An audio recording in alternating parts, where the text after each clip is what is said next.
नमस्कार. मी भाऊ तोरसेकर. तुम्ही बघत आहात प्रतिपक्ष. मित्रांनो, काँग्रेस पक्षाला उतरती कळा लागली, याच्यावर किती वेळ बोलायचं हे समजेन असं झालंय आता. कारण एक गोष्ट असे ना, आपण बोलू शकतो. आपल्याला आपण रस्त्यातून जाताना आपण अनेकदा बघतो की एखाद्या कुठच्या तरी दुसऱ्या गाडीचं दाराचं खटका उघडलेला असतो आणि दुसरा ड्रायव्हर त्याला सांगतो, बघ दार मागचं बघ, पाठच्या टायरची हवा कमी झालेली आहे किंवा इथून काहीतरी बाहेर पडलेलं आहे, ते काहीतरी म्हणजे तुझ्या गाडीचा अपघात होईल असा इशारा दुसरा ड्रायव्हर किंवा त्या रस्त्यावरून जाणारा इतर कोणीही त्या गाडीच्या ड्रायव्हरला हे इशारे देतो. आणि तरीही तो ड्रायव्हर जर तसंच ती गाडी रेटत पुढे घेऊन जात असेल तर तो अपघाताला आमंत्रण देत असतो. आणि अनेकदा असं होतं की जर तुम्ही ते हेल ड्रायव्हर वगैरे असे काही काही व्हिडिओज असतात ते बघितलं तर पोलीस पाठलाग करतात म्हणून बेफाम गाडी चालवणारे लोक सुद्धा असतात. आणि तसं होताना त्याचं स्वतःचं नुकसान होऊ शकत असतं, अपघात होऊ शकत असतो, तो इतरांनाही दुखवू शकत असतो, मारू शकत असतो, पण तो माणूस बेपर्वा गाडी हाकत राहतो. काँग्रेसची अवस्था आजकाल तशी झालेली दिसते.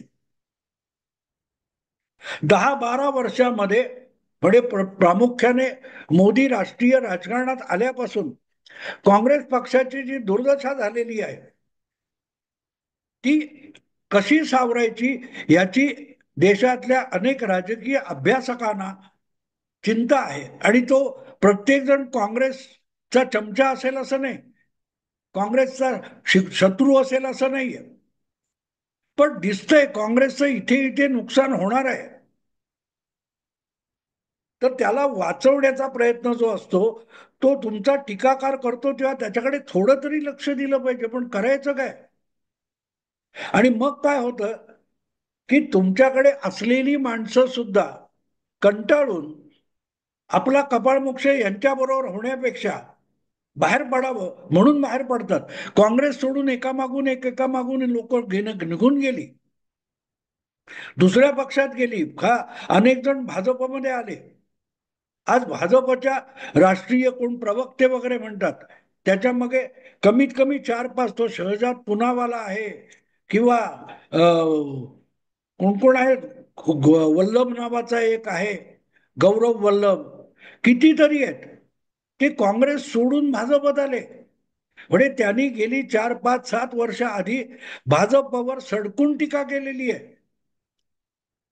पण ज्या वेळेला आपण बोलतोय ते चुकीचं आहे आणि त्यातून आपण अधिकाधिक हास्यास्पद होतोय, आपल्या बोलण्याचा पक्षाला उपयोग होत नाहीये आणि आपला नेताच आपला पक्ष बुडवायला निघालेला आहे अशी जेव्हा धारणा होते तेव्हा त्यांनाही एकेकाला पक्ष सोडून बाहेर पडावं लागतंय.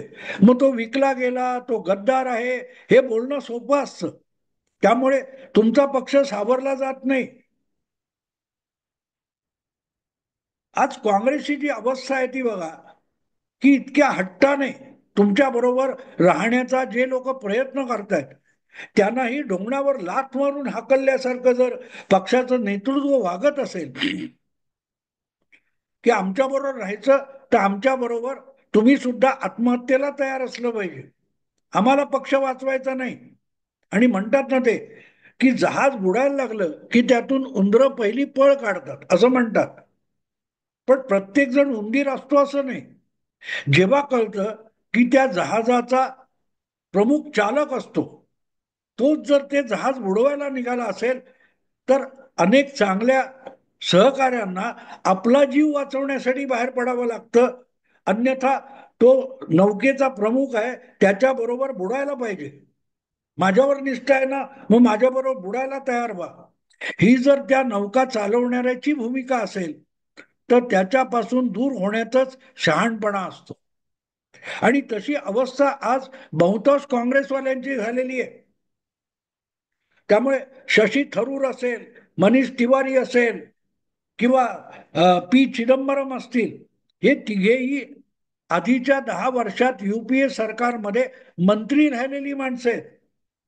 आणि फक्त काँग्रेसच्या कुठच्या तरी बापदाद्यांच्या पिढीतून चालत आलेले, वारसा हक्काने राजकारणात आलेले असं म्हणता येणार नाही. मनीष तिवारी असो, शशी थरूर असो किंवा पी चिदंबरम असो, हे वडिलार्जित वारसा म्हणून राजकारणात आले आणि काँग्रेसच्या राजकारणात त्यांना मंत्री करण्यात आलं असं म्हणता येणार नाही.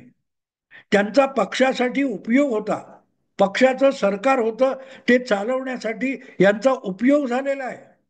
शशी थरूर यांच्यासारखा माणूस 15-20 वर्ष आंतरराष्ट्रीय राजकारणाचा गाढा अभ्यास केलेला माणूस आहे. अशी माणसं जेव्हा पक्ष नेतृत्वापेक्षा भिन्न मत व्यक्त करतात तेव्हा त्यांना गद्दार म्हणता येत नाही. ती जी भूमिका मांडतात ती तुम्ही तपासून बघा. त्यांनी जे काय मतभिन्नता दाखवली आहे त्याचं पोस्टमॉर्टेम व्हायला हरकत नाही. आणि ते पोस्टमॉर्टेम करायला गेलं की लक्षात येतं की ही माणसं आपल्या पक्षाला, काँग्रेस पक्षाला विषप्रयोगापासून, स्लो पॉयझनिंग पासून वाचवण्याचा प्रयत्न करतायत. अगदी काल परवाची गोष्ट आहे कुठेतरी. पी चिदंबरम जे माजी गृहमंत्री होते त्यांनी एक मुलाखत देताना साफ साफ सांगून टाकलं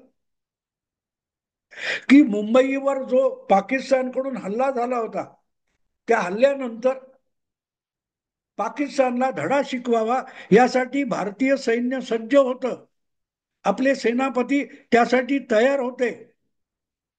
पण अमेरिकन सरकारच्या परराष्ट्र मंत्री कोंडोलिसा राईस भारतात आल्या आणि त्यांनी डोळे वटारून दाखवले आणि आपले पंतप्रधान तत्कालीन मनमोहन सिंग यांनी सांगितलं नाही नाही आपण काय करायचं नाही. आणि दुसरीकडे पक्षाचा प्रमुख सर्वश्रेष्ठ नेता नरेंद्र सरेंडर असं म्हणून मोदींच्या ऑपरेशन सिंदूरवर शिंतोडे उडवत असतो. हे सगळं कॅमेरा समोर येऊन बोलताना आपल्या तोंड थोबाडीत मारून घेतल्यासारखं चिदंबरमला वाटणार.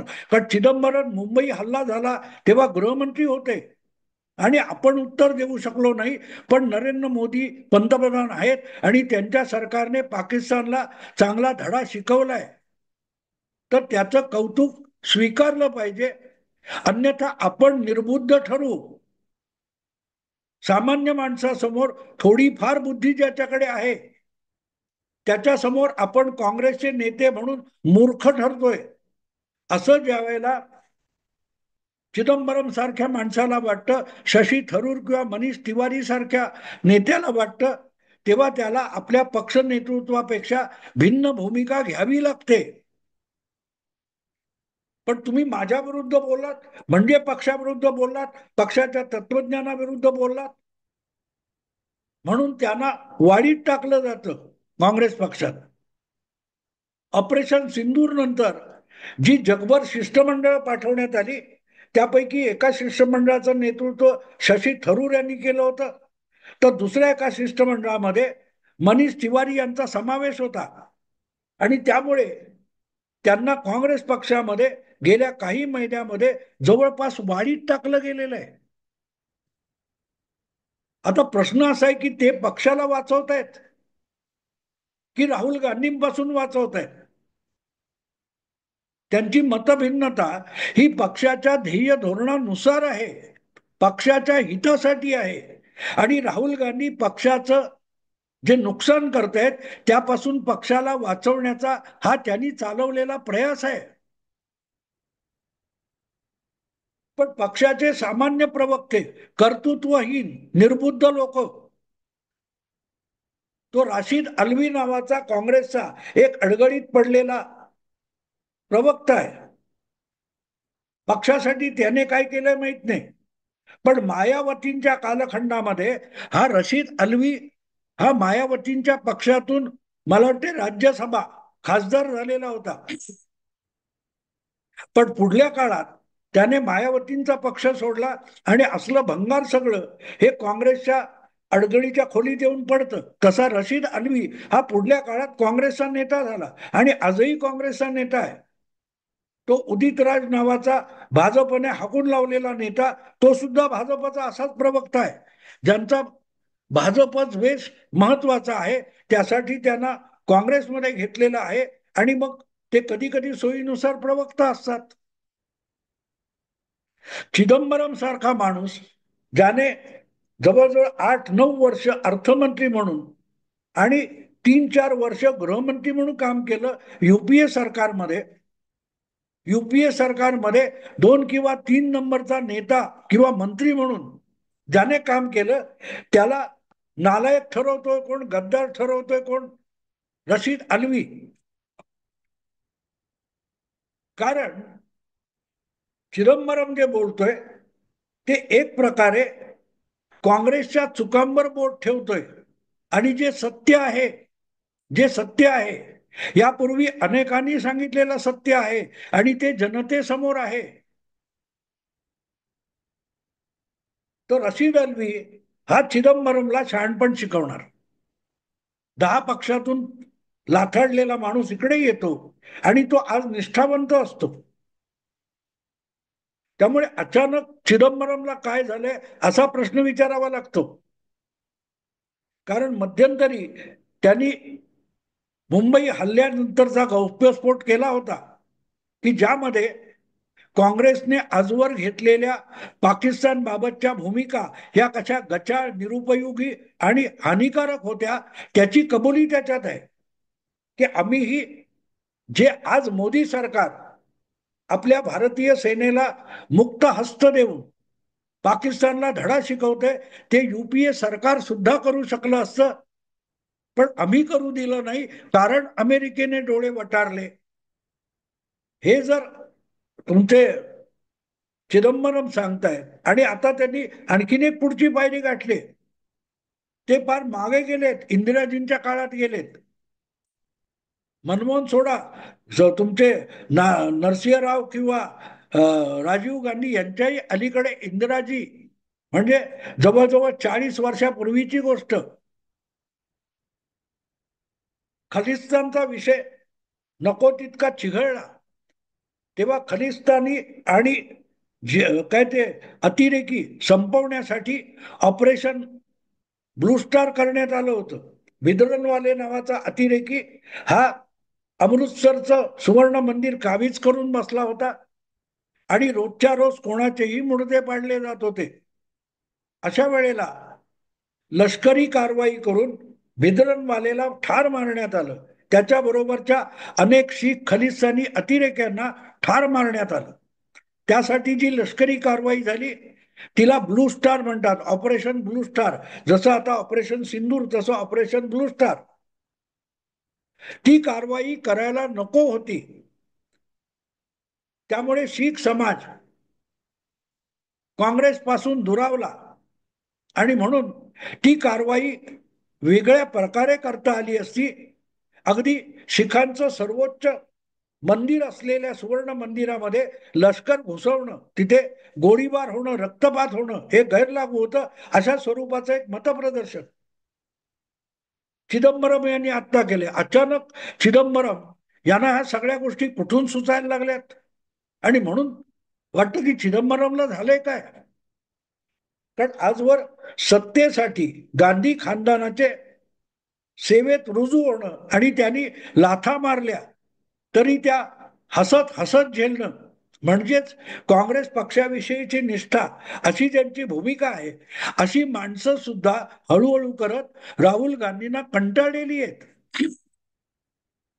अन्यथा चिदंबरम, शशी थरूर किंवा मनीष तिवारी यासारखे लोक आता मोकळेपणाने बोलायला लागले नसते. एकटे चिदंबरम नाहीयेत, आणि ही जी काही मोजकी माणसं आहेत, ही मोजकी माणसं आहेत. पण राहुल गांधींनी त्यांना सुद्धा आपल्या पक्षातून पळून जाण्याची वेळ आणायची अशी भूमिका घेतलेली दिसते आणि त्यातून हे सगळं झालेलं आहे. अनेकदा असं म्हणतात, कुठचा तरी मला वाटतं सलमान खान वगैरे कोणाचा तरी तो एक डायलॉग आहे प्रसिद्ध, कि तुम मुझ पर एक मेहरबानी करो कि मेरी मदत मत करो, मुझ पर मेहरबानी मत करो. राहुल गांधी काँग्रेसला वाचवायचा प्रयत्न करणार करतात. त्यातून काँग्रेस पक्षाचं इतकं नुकसान झालेलं आहे की राहुल गांधींनी काँग्रेस पक्षाला वाचवण्याचा प्रयत्न करू नये. तो आपल्या क्रमाने मरणार असेल तरी तो आणखीन 20 वर्ष जगेल. पण राहुल गांधी ज्या ज्या प्रकारे काँग्रेस पक्षाला पुनरुज्जीवित करण्याचा प्रयत्न करतायत ते प्रयत्न काँग्रेसला अधिक मारक ठरत आहे. आता सुद्धा तुम्ही बघा, बिहारमध्ये वोट चोरी वगैरे वगैरे जी काही नाटकं केली त्यांनी, राहुल गांधींनी, किंवा ते काय मतदारांच्या याद्यांमधून कोणाची जिवंत असलेल्यांची नावं मेले म्हणून काढली, हे सगळं कोर्टामध्ये उघडं पडलंय. पण याचा विपरीत परिणाम हा बिहार विधानसभेच्या निकालातून आपल्या समोर येणार आहे. आणि त्यामध्ये काँग्रेस पक्षाचं नुकसान होणारच आहे. कारण ऑलरेडी बिहार किंवा उत्तर प्रदेश यासारख्या राज्यामध्ये काँग्रेस पक्ष शिल्लक उरलेला नाही. पण तो राजस्थान, मध्य प्रदेश, छत्तीसगड अशा राज्यात जिथे कुठे आहे तिथे पण राहुल गांधी तो नामशेष करण्याचा यथोचित प्रयत्न करत आहेत. आणि म्हणून राहुल गांधी जितकं काँग्रेस पक्षाला वाचवायचा प्रयत्न करतात तितकं ते काँग्रेस पक्षाला अधिकाधिक मरणासन्न करून टाकत आहेत. आणि त्यामुळे विचलित झाल्यावर काँग्रेस पक्षाला भवितव्य नसेल तर मग त्या पक्षामध्ये आपल्याला सुद्धा आता भवितव्य उरलेलं नाही. पण उद्या इथून बाहेर पडलो तर लोक आपल्याला जे प्रश्न विचारतील की तू इतक्या मूर्खाच्या नादी इतका का लागला होता, तर निदान तोंड देखलं काहीतरी, तोंड लपवायला जागा पाहिजे, पळवाट पाहिजे. म्हणून कदाचित शशी थरूर, चिदंबरम किंवा मनीष तिवारी यासारखी मंडळी ही आता जी पक्षाच्या भूमिकेपेक्षा वेगळी भिन्न मतप्रदर्शन करतायत, त्याचं ते कारण असावं. त्यांना वेळ लागलेला नाही, त्यांचं डोकं ठिकाणावर यायला लागलेलं आहे. चिदंबरम यांना काय झालंय तर त्यांचं डोकं ठिकाणावर येते. सत्ता तर मिळणार नाहीये, पण सत्तेच्या मोहापायी एका मूर्ख माणसाच्या नादी लागून आपली समाजात असलेली उरली सुरली प्रतिष्ठा जमीनदोस्त करण्यापेक्षा न मिळणाऱ्या सत्तेचा आशाळभूतपणा सोडून आपण अजूनही बुद्धिमान आहोत हे दाखवण्याचा चिदंबरम यांचा प्रयत्न चालू आहे असं माझं मत आहे. आवडलं लाईक करा, शेअर करा आणि प्रतिपक्षाला सबस्क्राईब करा. नमस्कार.